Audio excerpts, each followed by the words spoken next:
साथियों, जनादेश चाहे कुछ भी हो, क्या प्रधानमंत्री नरेंद्र मोदी जी हैट्रिक लगाने जा रहे हैं? क्या वो इस चुनाव को हड़प कर कुर्सी पर ज़बरदस्ती काबिज होने जा रहे हैं? क्या प्रधानमंत्री नरेंद्र मोदी जी को चुनाव आयोग की तरफ से संदेश आ गया है कि आराम से साधना में लीन हो जाइए, कोई दिक्कत वाली बात नहीं है? क्या छत्रपों ने मोदी जी को विश्वास दिला दिया है कि हाँ, हम इतनी सीटें लेकर आ रहे हैं, आराम से हमारी सरकार बन रही है, आप विवेकानंद शिला के ऊपर अलग अलग एंगल से शूटिंग कराकर पूरे टेलीविज़न मीडिया पर नौटंकी दिखाते रहिए? क्या प्रधानमंत्री नरेंद्र मोदी जी की इंटरनल रिपोर्ट ने आश्वस्त कर दिया है कि जितना नुकसान उनका उत्तर भारत में हो रहा है, 2019 के मुकाबले हो रहा है, उससे ज़्यादा गेन वो पश्चिमी बंगाल, केरला, दक्षिण भारत और उड़ीसा और ऐसे ही आसपास की परिस्थितियों वाले राज्यों में करने जा रहे हैं? मुझे लगता है कि वर्तमान में जो जो परिस्थितियां उभर कर सामने आ रहे हैं, 7वें चरण के मतदान से ऐन पहले उनके ऊपर एक एक करके आप नज़र दौड़ाएंगे तो आपको तस्वीर बिल्कुल साफ हो जाएगी कि हाँ, कुछ भी हो जाओ, प्रधानमंत्री नरेंद्र मोदी ने तैयारी कर ली है कि वो उस कुर्सी के ऊपर बैठने जा रहे हैं। इस बीच अलग अलग मुद्दों के ऊपर हमें चर्चा करनी पड़ेगी, जिसमें मोदी जी की निश्चिंतता है, दूसरी विपक्ष की चिंता है, कब्जे वाली संस्थाओं के ऊपर इसी सरकार की वैसे ही निरंकुशता है, चुनाव आयोग की स्थिरता है और पूंजीपतियों की आक्रामकता है। बढ़ता शेयर मार्केट एकदम से उछाल मारता आज की डेट में है। सबसे पहले मोदी जी की निश्चिंतता के ऊपर बात करूं तो कल की ही बात है, आखिरी चरण का मतदान समाप्त हुआ। प्रधानमंत्री मोदी जी पहली बार इतना गुस्सा होते हुए दिखा और सीधे तौर पर विपक्ष वालों को कहा कि मोदी को कम मत समझना, अपने वाली पर आ गया तो 7 पुश्तों के पाप खोल कर रख दूंगा। उनकी जो टोन थी, उनका जो गुस्सा था, वो स्वाभाविक था और वो एक तरीके से दिखाना चाहते थे कि पिछले 10 साल में जैसे तुमको रगड़ा है, एक बार सरकार बनने दो, वैसे ही रगड़ूंगा। मतलब अरविंद केजरीवाल जेल में रहेंगे, हेमंत सोरेन भी रहेंगे, राहुल गांधी को जिस तरीके से ठोका गया था, मुकदमा लगा करके घर छीन लिया गया था, वैसा ही तमाम विपक्ष के साथ होने जा रहा है। लोकतांत्रिक संस्थाओं को ठेंगा दिखाकर अपने अनुसार उनको रेंगने के लिए मजबूर किया जाएगा।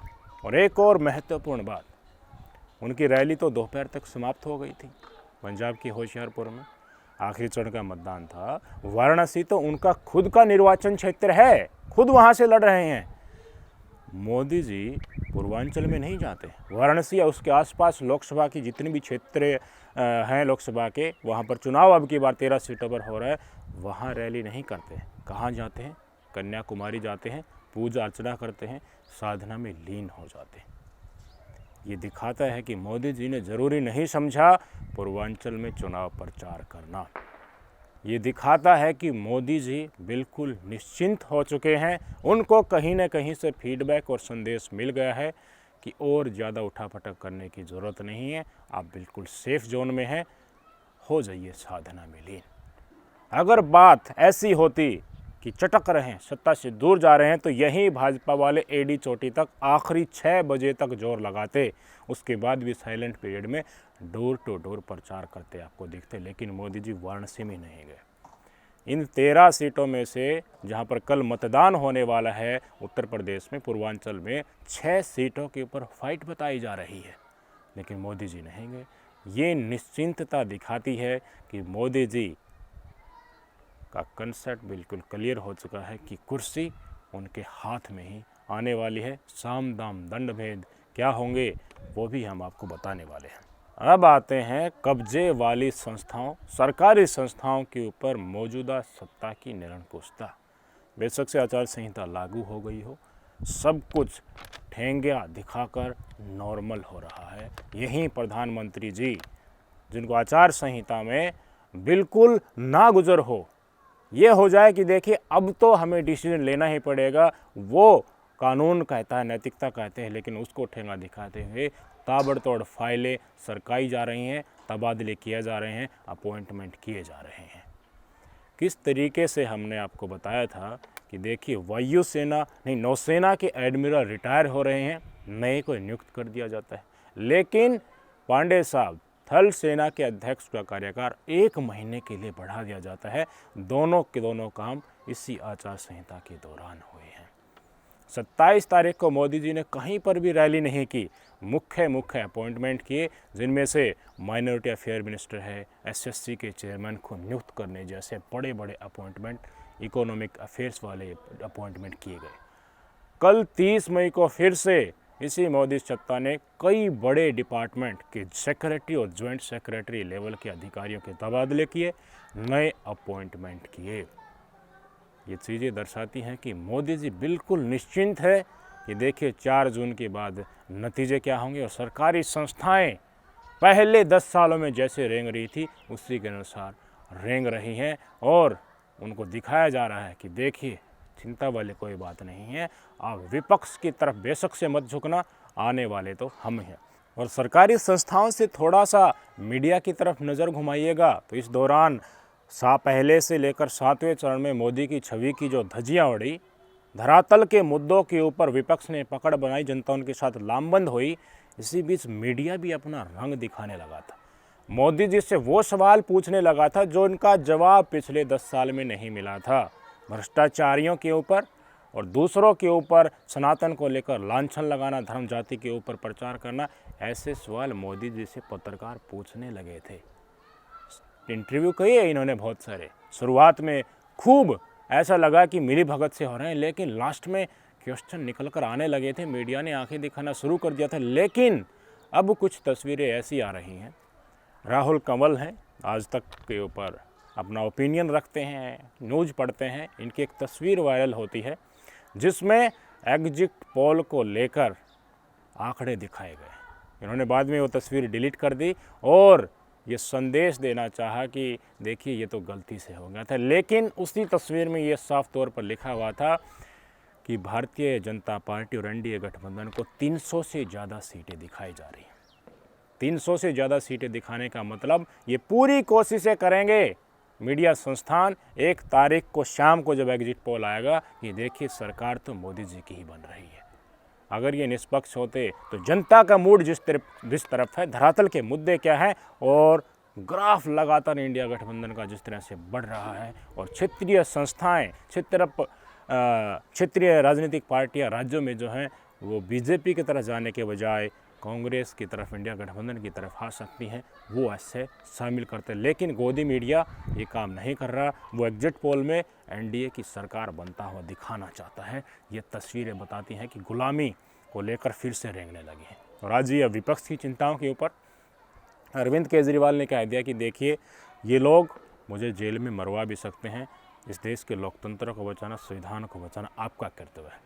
राहुल गांधी ने कह दिया है कि देश की जनता का धन्यवाद करते हुए, अपने कार्यकर्ताओं का धन्यवाद करते हुए कि ईवीएम की आखिरी वोट काउंटिंग तक आपको डटे रहना है, सब कुछ मॉनिटर करना है, पूरी कोशिश ये दिखाने की जाएगी कि हम देखिए चुनाव हार रहे हैं, लेकिन आपको विश्वास नहीं छोड़ना है, आत्मविश्वास के बल पर अडिग रहना है। और पिछले जितने भी चुनाव हुए हैं इस सत्ता के, उनमें हमने ये देखा कि 12 बजे के बाद, 1 बजे के बाद अधिकारी जो काउंटिंग कर रहे होते हैं वो भी विपक्ष जब शिकायत कर रहा होता है तो उनकी बातें नहीं सुनते। विपक्ष बोलता रहता है, वो कान पे ऊपर फ़ोन लगाकर बताते रहते हैं कि इतनी सीट आ गई, इतनी काउंटिंग होगी। 12-1 बजे के बाद वो सुनने वाले नहीं होते हैं, क्योंकि वो एक तस्वीर पेश कर देते हैं कि देखिए सरकार तो मोदी जी की आ रही है, अब विपक्ष वालों को किस लिए सुनना। अखिलेश यादव कह रहे हैं अपनी सोशल मीडिया हैंडल पर एक लंबा चौड़ा लेख लिख करके कि देखिए ये पूरी कोशिश करेंगे ये दिखाने की कि भाजपा की सरकार बन रही है, लेकिन आपको लास्ट तक डटे रहना है, आपको ईवीएम के ऊपर पैनी नज़र रखना है। क्यों? क्योंकि ये ईवीएम के साथ खेला करने की कोशिश कर सकते हैं, चुनाव को हड़पने की कोशिश कर सकते हैं, आपका आत्मबल गिराने की कोशिश करेंगे कि देखिए तुम्हारी सरकार आ ही नहीं रही, तो आप लूज हो जाएंगे। उसी लूज होने में बिके बिकाए चुनाव अधिकारी खेला कर जाएंगे। अब हम बिल्कुल दम के साथ कह सकते हैं, कोई घबराने वाली बात नहीं है। चंडीगढ़ में अनिल मसीह चुनाव अधिकारी ही था, उसने किस तरीके से लोकतंत्र की हत्या करी, तो अनिल मसीह चंडीगढ़ में हो सकता है, तो इस चुनाव में भी कई रिटर्निंग अफसर अनिल मसीह की करैक्टरिस्टिक्स वाले हो सकते हैं। विपक्ष ये चिंता सीधे तौर पर जता रहा है, तो इसके क्या समीकरण हो सकते हैं? मोदी जी निश्चिंत है, साधना में लीन है, विपक्ष की जितना है चिंता हो रही है, और सरकारी संस्थाओं और मीडिया के ऊपर निरंकुशता यूं की यूं जारी है। अब आते हैं चुनाव आयोग की स्थिरता के ऊपर। बार बार कंप्लेन की गई, चुनाव आयोग जागा ही नहीं, धर्म के ऊपर वोट मांगे। मोदी जी कह रहे हैं कि देखिए कांग्रेस पार्टी आ गई तो आपका मंगलसूत्र छीनकर घुसपैठियों में, ज़्यादा बच्चों वालों में बांट देंगे। महात्मा गांधी जी को बदनाम किया जा रहा है, बार बार मुस्लिम आरक्षण के ऊपर माहौल को गर्म किया जा रहा है। भाजपा नेत्री कहती है कि 15 मिनट नहीं, हमें तो 15 सेकंड ही दे दो। जो राम को लाए हैं उन्हीं को लाना है, जिसको जय श्री राम नहीं कहना वो पाकिस्तान चले जाओ, ऐसे इशारा करते हैं, बार बार रिपीट करती हैं अपने भाषण को।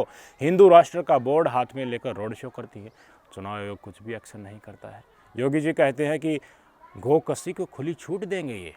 कंगना रनौत को रानी लक्ष्मीबाई जैसी करैक्टरिस्टिक्स वाली लेडी बनाते हैं, मीराबाई जैसी भक्ति बताते हैं, लेकिन चुनाव आयोग को बार बार शिकायत करने के बाद भी उफ नहीं करता है।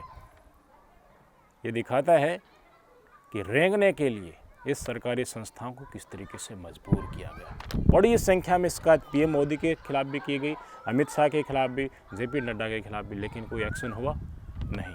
किसी के ऊपर चुनावी बैन लगा इन शिकायतों करने के बाद, ऐसी कोई तस्वीरें हमें देखने को नहीं मिली कि इन स्टार प्रचारकों के ऊपर कोई बैन लगा हो। और लक्षण तो पहले स्पष्ट हो गए थे। 2 चुनाव आयुक्त अतिरिक्त जो होते हैं मुख्य से, उनको अपनी मनमर्जी से अपॉइंटमेंट किया गया। सुप्रीम कोर्ट आदेश देता है कि मुख्य चुनाव आयुक्त वही होगा जिसमें पैनल एक ये चूज करेगा, उस पैनल में ओपोजिशन के लीडर भी होंगे, प्रधानमंत्री भी होंगे और सीजीआई साहब होंगे। ये सुप्रीम कोर्ट ने आदेश दिया था, मुख्य चुनाव आयुक्त का नियुक्त करने का पैनल ये होगा। एक बिल लेकर आती है, विपक्ष के सांसदों को भगा दिया जाता है। बिल में कहा जाता है कि देखिए सीजीआई नहीं होंगे, मोदी जी के यानी कि सत्ताधारी पार्टी के मंत्रिमंडल से ही एक सदस्य होगा, एक मंत्री होगा, वो मुख्य चुनाव आयुक्त की नियुक्ति करेगा। तो फिर यहाँ पर ओपोजिशन के लीडर की वैल्यू ही खत्म होगी, 2-1 से चुन लिया जाएगा। क्या फ़र्क पड़ता है विपक्ष हो या ना हो, सीजीआई को हटा दिया कानून लाकर। ये होने वाला तो आगे लागू था, ये कानून मुख्य चुनाव आयुक्त राजीव कुमार के रिटायर होने के बाद लागू होना था, लेकिन समीकरण तो समझ में आ जाते ना। मौजूदा चुनाव आयुक्त भी इनको आंखें दिखाने लग जाता, इसलिए रेंगने के लिए पहले ही मजबूर किया गया। चारों तरफ एनवायरनमेंट ऐसा बनाया गया कि हम जैसा आदेश दें वैसी ही कार्रवाई होती रहे। तो मुझे बताइए, पीछे जो शिकायतें की गई थी कि देखिए पहले चरण के मतदान हो गए, दूसरे चरण के मतदान हो गए, उसके बाद भी कितने कुल मत पड़े उसके आंकड़े जारी क्यों नहीं किए गए, और इतना मत कैसे बढ़ गया, लगभग 1,07,00,000 मत कैसे बढ़ गए, ये समझ में लोगों को नहीं आया। वोटिंग परसेंटेज जारी कर दी, उसमें भी बढ़ोतरी काफ़ी देखने को मिली, लेकिन मत के आंकड़े सुप्रीम कोर्ट में मैटर जाता है। सुप्रीम कोर्ट की बेंच ये कहती है कि देखिए ऐसा तो कानून ही नहीं है, हमने पूछा है चुनाव आयोग से, उनकी मर्जी है, वो नहीं जारी कर सकते। आरटीआई लगाएगी विपक्ष के नेताओं के द्वारा। तो विपक्ष के नेताओं ने कहा, उनको रिप्लाई आया कि देखिए पूरा चुनाव कंप्लीट हो जाएगा, उसके बाद हम कुल कितने मत पड़े हैं वो जारी करेंगे। सुप्रीम कोर्ट के जज साहब ने कहा कि देखिए कानून ही नहीं है, तो मैं ये कैसे कह सकता हूँ कि आ बैल मुझे मार, मैं चुनाव आयोग को निर्देश कैसे दे सकता हूँ। ठीक है, इसको हम एक तरफ रखते हैं, अभी इसकी सुनवाई नहीं करेंगे, आप गर्मियों की छुट्टी के बाद आना। उसके एकाएक 1 दिन बाद ही चुनाव आयोग आंकड़े जारी कर देता है कि देखिए कुल इतने मत पड़े।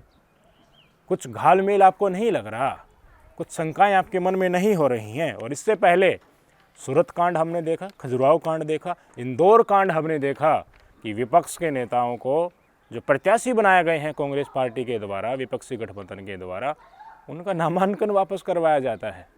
ऐसे प्रस्तावक जानबूझकर षड्यंत्र से बनाए जाते हैं जो समय के ऊपर गायब हो जाते हैं और नामांकन रद्द हो जाता है।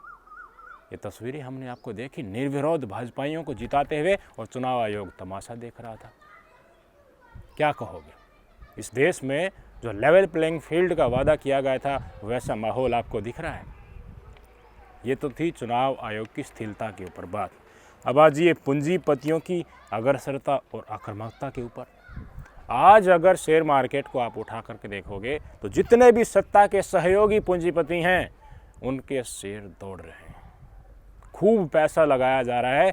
इनके चहेते पूंजीपतियों की कंपनियों में पैसा लगाने का मतलब उनको ऐसा ही सत्ता का सहयोग मिलता रहेगा। सत्ता का सहयोग कब मिलेगा? जब सत्ता फिर से आएगी। और ये निश्चिंतता दिखाई जा रही है पब्लिक को, आम रिटेल इन्वेस्टर्स को, कि देखिए यही निश्चिंत हो गए पूंजीपति, इन्हीं की कंपनियों में पैसा बड़े बड़े प्लेयर्स लगा रहे हैं तो आप भी लगा लीजिए, सरकार तो इन्हीं की आ रही है। तो क्या माना जाए? पूंजीपति, चुनाव आयोग, सरकारी संस्थाएं, मीडिया, विपक्ष की चिंता और मोदी की साधना, ये किस तरफ इशारा कर रहा है? और अब आपके मन में सवाल यही होगा कि देखिए माहौल आपने बता दिया तो अंजाम इसको कैसे दिया जाएगा? ईवीएम में कैद हो गई हैं सारी चीज़ें, बैलेट, पोस्टल बैलेट से जितने मत पड़े हैं वो भी सुरक्षित हैं, 3 लेयर की सुरक्षा है, सारी पार्टियों के कैंडिडेट लगा लीजिए, उनके एजेंट लगा लीजिए, वो सुरक्षा कर ही रहे हैं, सीसीटीवी कैमरे भी लगे हैं। लेकिन मेरे भाई, निश्चिंतता कैसे इस देश का आम वोटर्स कर ले जब सुप्रीम कोर्ट में चुनाव आयोग ने ये कहा कि सुप्रीम कोर्ट चुनाव आयोग की बाध्य नहीं कर सकता, और चुनाव आयोग कहता कि हम सोर्स कोड नहीं बताएंगे, इसके साथ छेड़छाड़ हो सकती है। और विपक्ष का लगातार ये कहना कि कोई भी मशीन हो उसके साथ छेड़छाड़ की जा सकती है। ये मान लिया कि फॉर्म 87 एजेंट के पास है, ये मान लिया कि टोटल मत जितने पड़े हैं उसमें कोई फेरबदल नहीं होगा, लेकिन जितने मत ईवीएम के अंदर कैद हो गए उनमें हेराफेरी नहीं की जा सकती क्या? बीजेपी वाले कांग्रेस में और कांग्रेस वाले बीजेपी में कन्वर्ट हो जाए, ये धांधली नहीं की जा सकती क्या? यही संदेह बार बार देश की जनता और आम वोटर्स के दिल में आती है कि माहौल है नहीं भाजपाइयों का, इनको खदेड़ रहे हैं जगह जगह से, धरातल के मुद्दे के ऊपर बात नहीं कर रही हैं। रोजगार, महंगाई से जनता त्रस्त है, विपक्ष के साथ जनता लामबंद हो रही है, लेकिन ये 400 पार के नारे दिए जा रहे हैं और माहौल गोदी मीडिया इन्हीं के पक्ष में बता रहे हैं, इनकी सरकार बनती हुई दिखा रही है और मोदी जी निश्चिंत हो रहे हैं। शक नहीं हो गया क्या? मान लीजिए स्ट्रांग रूम में ईवीएम रखी हुई हैं तो कई लोगों के मन में जो शंकाएं आ रही हैं कि इनके रखे रखाई ईवीएम में भी गड़बड़ी की जा सकती है, उसको कैसे दूर करोगे? लहर नहीं है मोदी जी की, फिर भी निश्चिंत होकर आराम से अलग अलग एंगल से शूटिंग कराकर हर आधे घंटे में वीडियो जारी कर रहे हैं।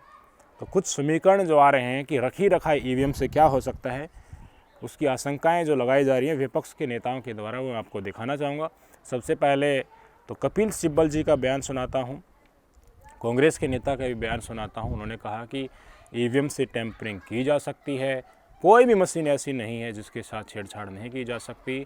अब जिस तरीके से मोदी जी निश्चिंत होते हुए दिख रहे हैं, अमित शाह जी तिरुपति में जाकर बालाजी के दर्शन करते हुए नज़र आ रहे हैं, तो विपक्ष का जो संदेह पहला था जनता का, विपक्ष तो भूल गया था बीच में चुनाव प्रचार के दौरान, अब जनता का संदेह विपक्ष को समझ में आने लगा है। स्टेटमेंट सुन लीजिए। With any machine can be tempered, ये तो है नहीं, दुनिया में कोई ऐसी मशीन नहीं है that can not be tempered. मेरा मानना है कि देश के अंदर चुनाव बैलेट पेपर से होना चाहिए।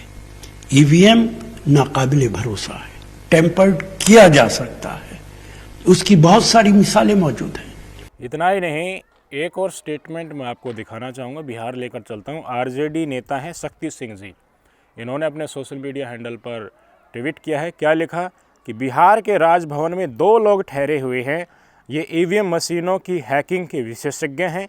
नीतीश जी जवाब दीजिए, किस हैसियत से ये लोग ठहरे हुए हैं? क्या ये कोई अधिकारी हैं? कुछ ट्वीट मैंने ऐसे भी देखे कि लोग अनजान लोग हैं और विशेषज्ञ हैं टेक्निकल फील्ड के, इलेक्ट्रॉनिक फील्ड के, जो स्ट्रांग रूम के बाहर घूमते हुए नजर आए। विपक्ष ने ऐसी शिकायतें की। तो क्या रखी रखाई ईवीएम के साथ एल्गोरिथम के जरिए या रिमोटली छेड़छाड़ की जा सकती है? जितने मत जनता ने डाले हैं भाजपा के पक्ष में उससे बढ़ाए जा सकते हैं, कांग्रेस के कम किए जा सकते हैं और कुल मत उतने ही रखे जा सकते हैं। ये शंकाएं लोगों के मन में गहराती हुई जा रही हैं। चुनाव आयोग को ये दूर करना चाहिए। और मुझे बताइए, जब 4 जून को नतीजे आएंगे उस समय पर देश की जनता को निराशा हाथ लगी तो आपके मन में सवाल होगा कि देखिए अब करें क्या, करें क्या, यही सवाल होंगे ना। तो यकीन मानिए इस देश की जनता ने तो बार बार इस मुद्दे को उठाया है। कुछ सोशल एक्टिविस्ट हैं, उन्होंने भी इसको करना चाहा है, लेकिन कुर्सी के ऊपर बैठने के बाद जो मोदी जी ने अपने पंजाब की होशियारपुर में तेवर दिखाया था ना, वह बेशक से कह लीजिए विपक्ष के लिए दिखाया था, लेकिन वही तेवर इस देश की जनता के ऊपर इस्तेमाल होने वाला है। नहीं बचेगा इस देश का संविधान, लोकतंत्र, विपक्ष खत्म होने जा रहा है। ये तस्वीरें साफ होती हुई लगातार जा रही हैं। पुलिस या तंत्र पूरी करूरता से लागू किया जाएगा। आप आंदोलन करोगे तो अब तक तो आपको अलग अलग चैनलों से जो इनके गुलाम संस्थाएं हैं, IT सेल वाले, आपको बदनाम किया जाता था, लेकिन सीधा पुलिस प्रशासन ही आपको चोट मारेगा आकर और ठेंगा दिखाएगा, आपके मानव अधिकारों का हनन करके आपको दौड़ाएगा। उस वक्त आप कहोगे कि हम तो प्रदर्शन ही नहीं कर सकते।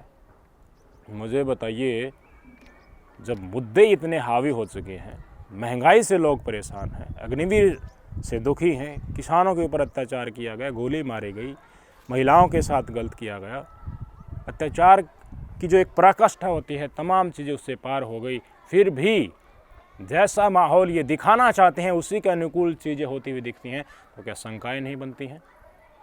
2029 का लोकसभा चुनाव इसी लोकतांत्रिक प्रक्रिया से आप न देख पाएँ शायद, इसका इंतज़ाम भी यही लोग कुर्सी पर रहते हुए कर दे जाएंगे। इनके हाथ में ही होगा कुर्सी पर आने के बाद।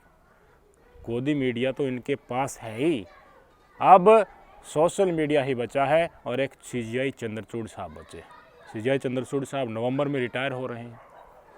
स्वतंत्र पत्रकारों के ऊपर एक कानून लेकर आएंगे, एक भी आलोचना की तो सीधा जेल में ठोकेंगे। कौन आपके पास सच्चाई पहुंचाएगा? आराम से अपने घर में कैद हो जाएंगे। वो आवाज़ उठाएंगे तो जेल में कैद कर देंगे। जाएगा क्या? बचेगी इस देश की जनता। यही आखिरी मौका शायद इस देश की जनता के पास था, और जैसा भी जनादेश आता है हम उस दिन आपको बताएंगे, और देश की जनता की आकांक्षाएं क्या थी और कहाँ किस प्रकार का माहौल था और ये आगे करने वाले क्या हैं, वो चीज़ें भी हम आपको स्पष्ट तौर पर बताएंगे। आप अपनी मर्ज़ी से बता दीजिए आपको क्या लग रहा है कि 4 जून को होने क्या वाला है। क्या जनता ने बदलाव के लिए वोट धरातल के ऊपर हर लोकसभा क्षेत्र से इनको बदलने के लिए किया है? क्या मोदी जी चुनाव आयोग को हड़पाकर कुर्सी के ऊपर बैठने जा रहे हैं? क्या डंडा जो अब तक चलता था ED CBI IT का, उस डंडे से छत्रपों को अपने पास लेकर आएंगे और गठबंधन कर ले जाएंगे? क्या ये विपक्ष के लिए आखिरी चुनाव होने वाला है? इसके बाद सारे विपक्ष को बंद कर दिया जाएगा जेलों के अंदर और सिर्फ एक नेता और एक पार्टी ही रहेगी, और रसिया की तरह मोदी जी जब तक जिएंगे यहीं प्रधानमंत्री रहेंगे? क्या लोकतंत्र और संविधान इस देश में जीवंत रहेगा? इस सवाल का जवाब आपको देना है। समीकरण तो बहुत ही भयावह आ रहे हैं, देखना होगा क्या होगा। नमस्कार।